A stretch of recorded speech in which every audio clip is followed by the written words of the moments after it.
January 15th, 2007. Reed Hastings stands on a stage in New York and flips a switch that should have bankrupted his company. 1,000 titles, instant streaming, zero extra cost for existing subscribers. The room applauds. The press calls it a bold bet on the future. And they're right, but not in the way anyone thinks. Because what Hastings just launched isn't a streaming service. It's a demolition charge, planted directly underneath the most profitable business Netflix has ever built. Hastings just spent $40 million building the product designed to make all of it obsolete. Here's the question nobody asked that day. Why would you do that? The story everyone knows is that Netflix saw streaming coming, made the switch, and left Blockbuster in the dust. Reed Hastings is a visionary. The red envelope was always going to die. It's a clean story, but there's one detail that changes everything. Netflix didn't abandon the DVD business to build streaming. It used the DVD business to fund streaming, quietly, deliberately, for years, while keeping customers on both sides of the bridge long enough to make the crossing possible. This isn't a story about streaming killing DVDs. It's a story about how a company used a dying business as a financial weapon, and what happened when it got so confident in the mechanism that it forgot the mechanism depended on people. To understand what Netflix actually built, you have to understand what the DVD business actually was. By 2010, Netflix had 20 million subscribers. Annual revenue was $2.16 billion, and the contribution margin on the DVD side, meaning the profit left over after direct costs, was sitting above 50%. That's not a business in decline. That's a cash machine. Note the sequencing of where that cash was going. In 2010 alone, Netflix added $406 million in streaming content to its library. The year before, that number was $64 million. The year after, it would hit $2.3 billion. That escalation didn't come from streaming revenue. Streaming was still deeply unprofitable. It came from DVD margins. Every red envelope that shipped was quietly subsidizing the infrastructure designed to replace it. The mechanism is this. Netflix was running two businesses simultaneously, a shrinking, highly profitable DVD operation and a growing, deeply unprofitable streaming operation. The DVD side generated the cash. The streaming side burned it. And as long as the DVD business held, Netflix could afford to keep losing money on streaming until the audience caught up. This is what a bridge strategy looks like from the inside. You don't burn the boats, you use them to haul the lumber. And the boat Netflix was sailing on was built on something most people missed entirely. Netflix had cracked a specific cost advantage that Blockbuster could never touch. Under US Postal Service flat-rate pricing rules, a DVD in a standard-sized envelope qualified for first-class postage. Netflix was shipping a high-value physical product, a $20 disc, for the cost of a letter.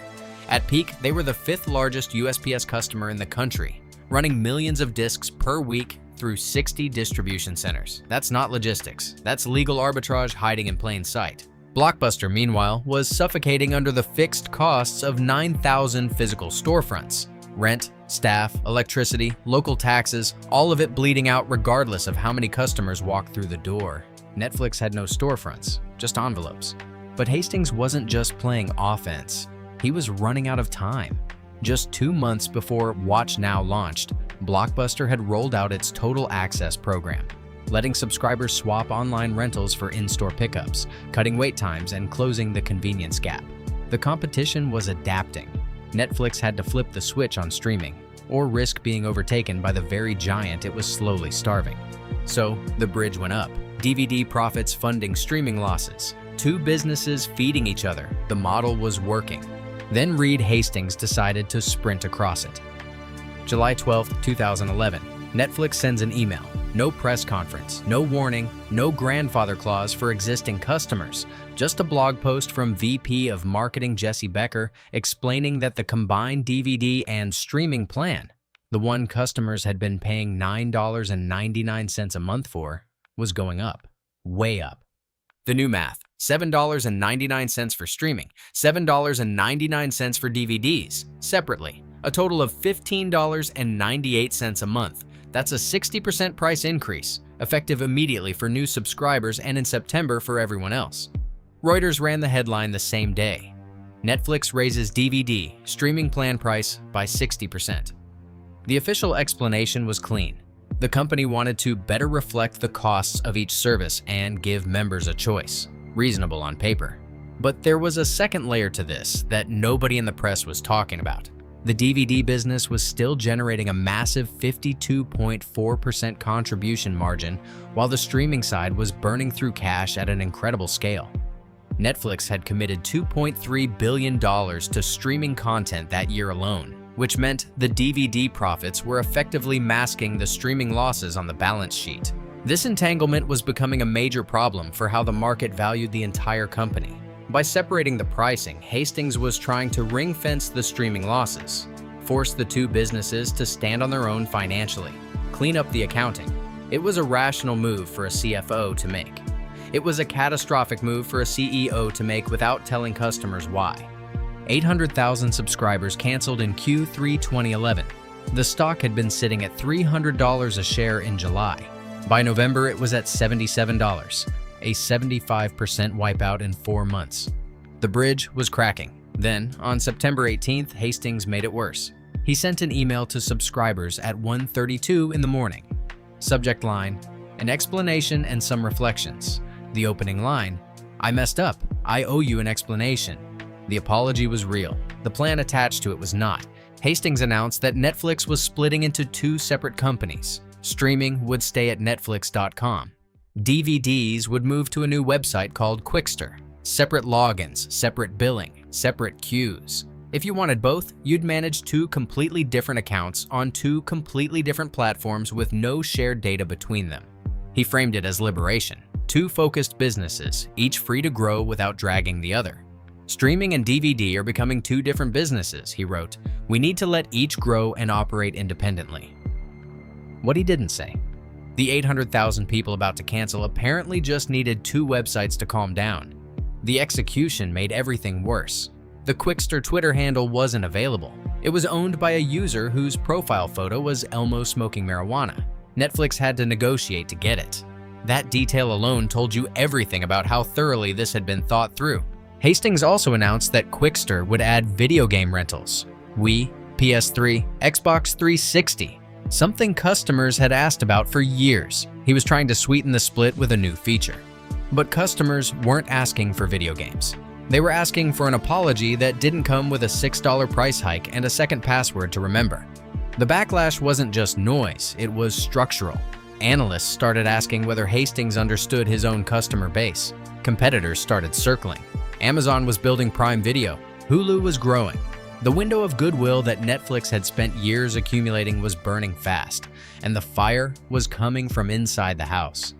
Note the mechanism here. The bridge strategy worked precisely because customers didn't have to choose. DVD subscribers and streaming subscribers could coexist inside one account, one bill, one relationship.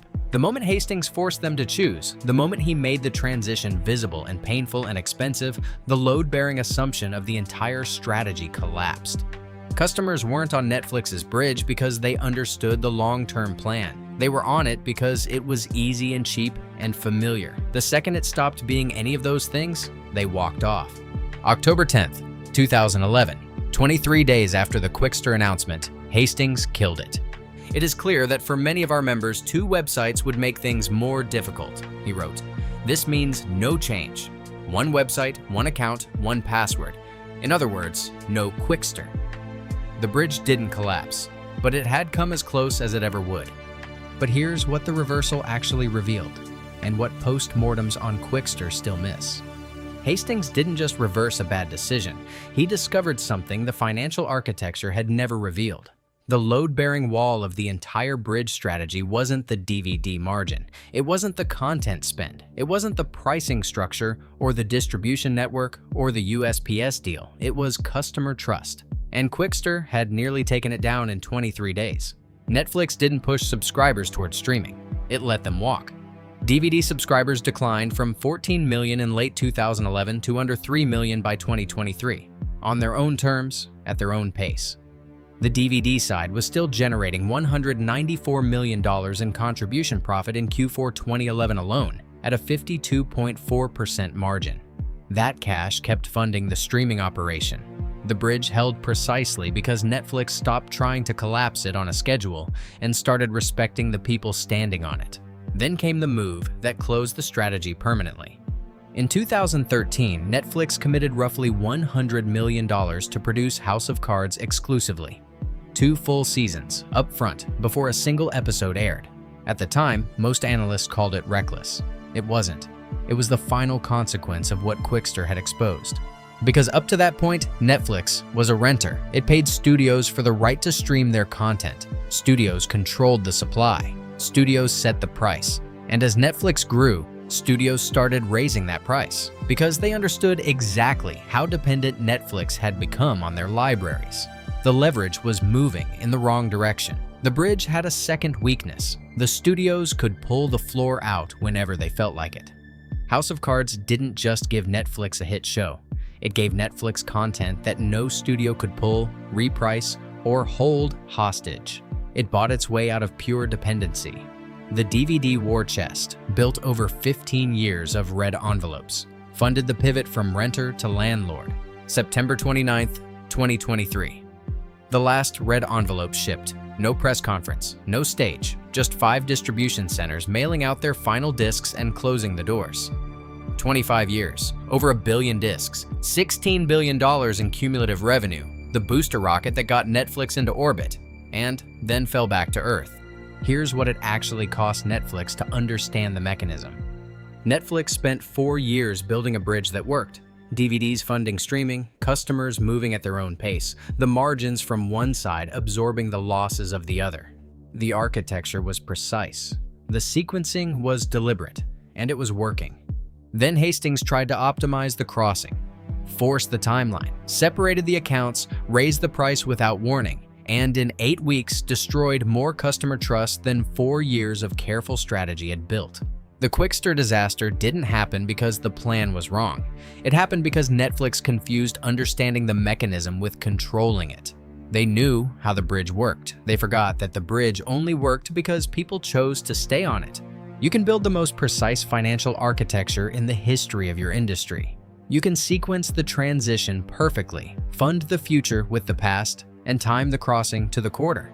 It still depends on whether people trust you enough to walk across. The bridge worked, until they forgot who was standing on it.